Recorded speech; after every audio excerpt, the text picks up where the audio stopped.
മഞ്ഞയല്ല, കറുപ്പല്ല, golden golden. ആ ചേട്ടൻ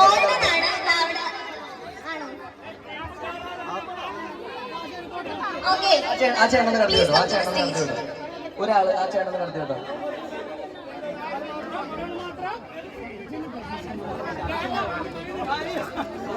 ആ ചേട്ടൻ്റെ ഭാര്യനെ കൂടി നടത്തി കേട്ടോ.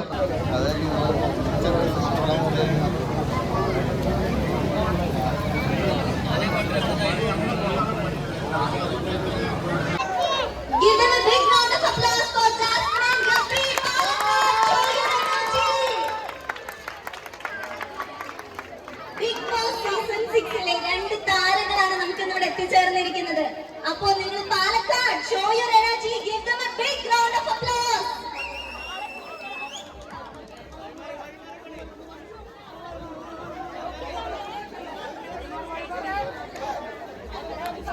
ഓഡിയൻസ് നിങ്ങളോട്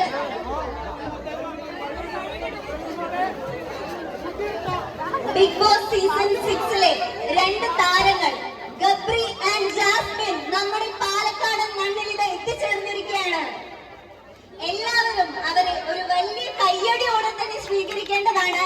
Give them a big round of applause, guys.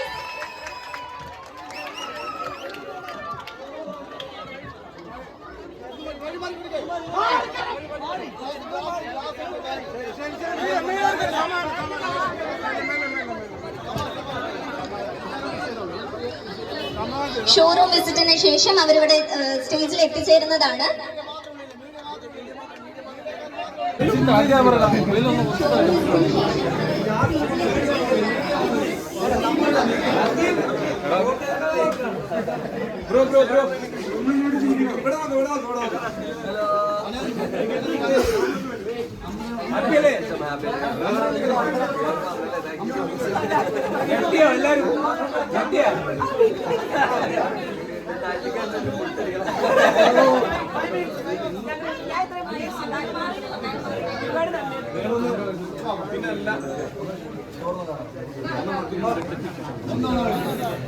ലേശം മാറി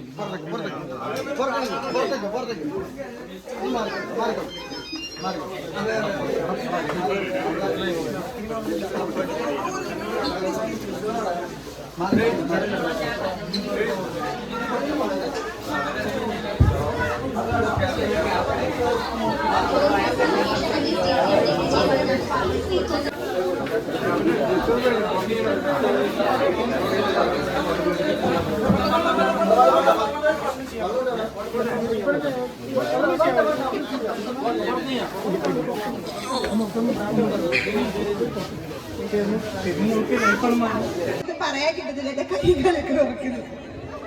ഓക്കെ, ഫസ്റ്റ് തന്നെ എല്ലാവരോടും ഒരുപാട് നന്ദിയുണ്ട്.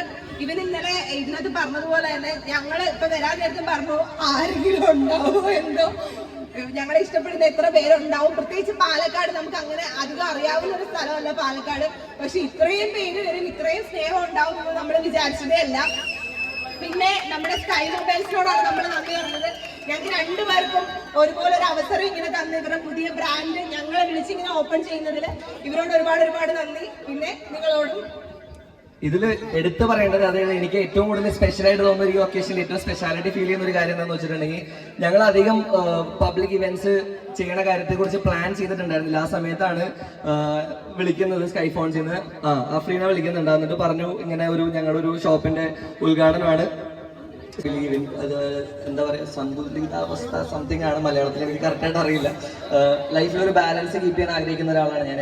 ഒരുപാട് സന്തോഷം ഉണ്ടായി കഴിഞ്ഞാൽ നമുക്ക് സന്തോഷത്തോട് മടുപ്പ് തോന്നും, വിഷമം മാത്രമായി കഴിഞ്ഞാൽ നമ്മൾ ഡിപ്രസ്ഡ് ആവും. അപ്പൊ രണ്ടിന്റെയും ഇടയിൽ ഒരു ബാലൻസിൽ ഒരു സന്തോഷം ഉണ്ടായി കഴിഞ്ഞാൽ ഒരു വിഷമം ഉണ്ടാവുന്നതിൽ നമുക്ക് പ്രത്യേകിച്ച് പ്രശ്നമൊന്നും ഉണ്ടാവില്ല എന്ന് വിശ്വസിക്കുന്ന ഒരാളാണ് ഞാൻ. പിന്നെ എന്തെങ്കിലും ആത്മാർത്ഥമായിട്ട് നമ്മൾ ആർക്കെങ്കിലും എന്തെങ്കിലും ചെയ്തു കൊടുത്തിട്ടുണ്ടെങ്കിൽ ദൈവം ഏതെങ്കിലും ഒരു അവസരത്തിൽ ഉറപ്പായിട്ടും നമുക്ക് നല്ലത് തന്നെ തിരിച്ചു തരുമെന്ന് വിശ്വസിക്കുന്ന ഒരാളും കൂടിയാണ് ഞാൻ. അപ്പോൾ നെഗറ്റീവ് ഉണ്ടായിട്ടുണ്ടെങ്കിലും ഒരു ഇറക്കം കഴിയും, ഒരു കയറ്റം എന്തായാലും വരും.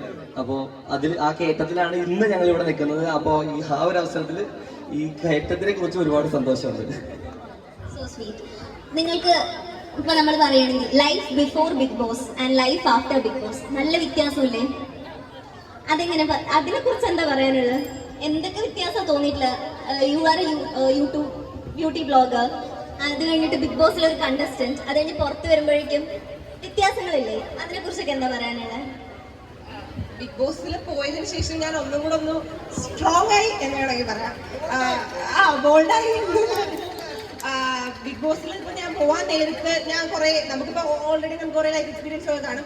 പക്ഷെ അവിടെ നമ്മൾ 3 മാസം നിൽക്കുന്നത് നമ്മളൊരു ജീവിതത്തിൽ നമ്മൾ അനുഭവിക്കാവുന്ന എല്ലാ നല്ലതും ചീത്തയുമായിട്ടുള്ള കുറെ അനുഭവങ്ങൾ എനിക്ക് അവിടെ ഉണ്ടായിട്ടുണ്ട്. സോ ഞാൻ പുറത്തിറങ്ങിയപ്പോൾ അത്യാവശ്യം നല്ല രീതിയിൽ സ്ട്രോങ് ആയി, ബോൾഡായി, എല്ലാ കാര്യങ്ങളും ഒന്നും കൂടെ കാര്യങ്ങൾ കൈകാര്യം ചെയ്യുന്നതിൽ കുറച്ചുകൂടി മെച്ചുവേർഡ് ആയിട്ടുണ്ട്. അതൊക്കെ തന്നെ. ഞാൻ ഈ ഒരു ഹൈ ഇതിനു മുമ്പ് കുറച്ച് അനുഭവിച്ചിട്ടുള്ള ഒരാളാണ്. ഞാൻ 2019 എൻ്റെ ആദ്യത്തെ സിനിമ റിലീസ് ചെയ്യുന്ന സമയത്ത് ഇതുപോലെ ആളുകൾ റെക്കഗ്നൈസ് ചെയ്യുന്നതും നമ്മുടെ അടുത്ത് വന്ന് സംസാരിക്കുന്നതും ഫോട്ടോ എടുക്കുന്നതും ഒക്കെ ഞാൻ ഒരു പ്രാവശ്യം ചെറുതായിട്ടൊന്നും അനുഭവിച്ചിട്ടുള്ളൂ. പക്ഷേ ബിഗ് ബോസിന്റെ ഒരു റീച്ച് എന്ന് പറയുന്നത് അൺബിലീവബിൾ ആണ്. ഇത് നമുക്ക് ഒരു നാട്ടുമ്പുറത്തെ ചായക്കടയിൽ, അതായത് പാലക്കാട് ഏതെങ്കിലും ഒരു നാട്ടുമ്പുറത്തെ ചായക്കടയിൽ മാസ്ക് വെച്ച് ഞാൻ അവിടെ പോയി ഇരുന്ന് കഴിഞ്ഞാലും ആൾക്കാർ തിരഞ്ഞു കണ്ടുപിടിച്ച് മനസ്സിലാക്കുന്ന രീതിയിൽ നമ്മുടെ മുഖം രജിസ്റ്ററായി, വോയിസ് രജിസ്റ്ററായി. അപ്പോൾ അങ്ങനെ ഒരു ഇതിൽ നമുക്ക് ആ ഒരു റെക്കഗ്നിഷനാണ് ഏറ്റവും വലിയ ഡിഫറൻസ് ആയിട്ട് എനിക്ക് ബിഗ് ബോസിൽ തോന്നിയിട്ടുള്ളത്. പിന്നെ കുറച്ച് പേര് സ്നേഹിച്ചെടുത്തപ്പോൾ ഒരുപാട് പേര് സ്നേഹിക്കാനും, കുറച്ച് പേര് കല്ലെറിഞ്ഞു കൊടുത്തപ്പോൾ ഒരുപാട് പേര് കല്ലെറിയാനും ഉണ്ട്. So that's the perks and downsides of being on big boss. നല്ലൊരു കയ്യടി കൊടുക്കണോ?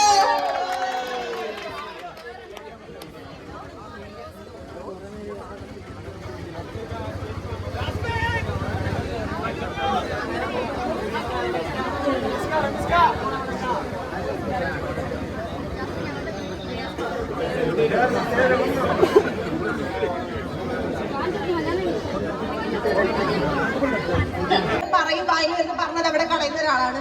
അപ്പൊ ജാൻമണി ചേച്ചി ഞാൻ എവിടെ പോയിരുന്നാലും എന്നെ നോമിനേറ്റ് ചെയ്താൽ മുട്ടിഞ്ഞു പോകുമ്പോളെ, നശിച്ചു പോകുമ്പോളെ. അപ്പൊ ഈ പറയുന്ന മൊത്തം തന്നെയാണ്. ഞാൻ ഇത് കേട്ടിട്ട് ജാൻമണി ചേച്ചി വേണ്ട, അവിടെ സാരമില്ല ജാൻമണി ചേച്ചി. എന്നിട്ട് ഞാൻ എവിടെ പോയാലും ഇതെന്നെ പറയാം. അപ്പൊ ഞാൻ റെസ്മിനേറ്റ് ചെയ്ത് പറയും, ഈ പ്രാവുന്നില്ലേ അത് മൊത്തം എന്നെയാണ്. റസ്മിന്റെ പറഞ്ഞപ്പോഴാണ് നിങ്ങളുടെ ട്രയോ ഭയങ്കര ഒരു ഫേമസ് ആയ ട്രയോ തന്നെയായിരുന്നു.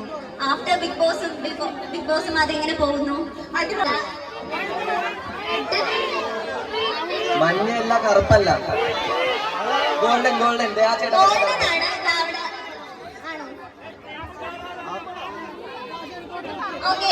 ചേട്ടൻ നടത്തി കേട്ടോ, ആ ചേട്ടൻ നടത്തി കേട്ടോ, ഒരാള് ആ ചേട്ടൻ നടത്തി കേട്ടോ.